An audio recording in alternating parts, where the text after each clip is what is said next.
আসসালামু আলাইকুম। দেখতেই পাচ্ছেন গ্রামে চিনি হাঁস বলে আমাদের নিজের হাঁস মাঠে চরিয়ে বেরিয়ে তাদের খাদ্য সংরক্ষণ করছেন এবং পাশেই আম গাছ, গাছে পাকা আম আমি দেখছি কোনটা কোনটা পাড়া যায়। পাকা আম পেড়ে প্রচণ্ড গরম নিচে বসে খাচ্ছি এবং গ্রামের মাঠের সৌন্দর্য প্রাকৃতিক দেখছি।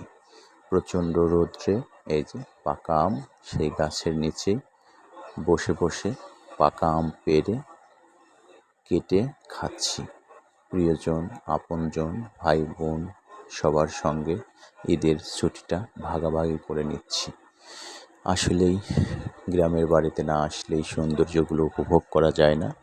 তাই ছুটি পেলেই সবাই মা মাটির টানেই গ্রামে ছুটে আসে। আমিও ছুটে এসেছি। এই যে বালতিতে পাকা আম রেখেছি, কেটে কেটে খাচ্ছি। যাই হোক, ভিডিওটি ভালো লেগে থাকলে আপনার সুন্দর একটি মতামত দেবেন। আবার কোনো ভালো ভিডিও নিয়ে আপনাদের মাঝে হাজির হব। আজকের মতো এখানেই। আল্লাহ হাফেজ। ভালো থাকা হয় যেন।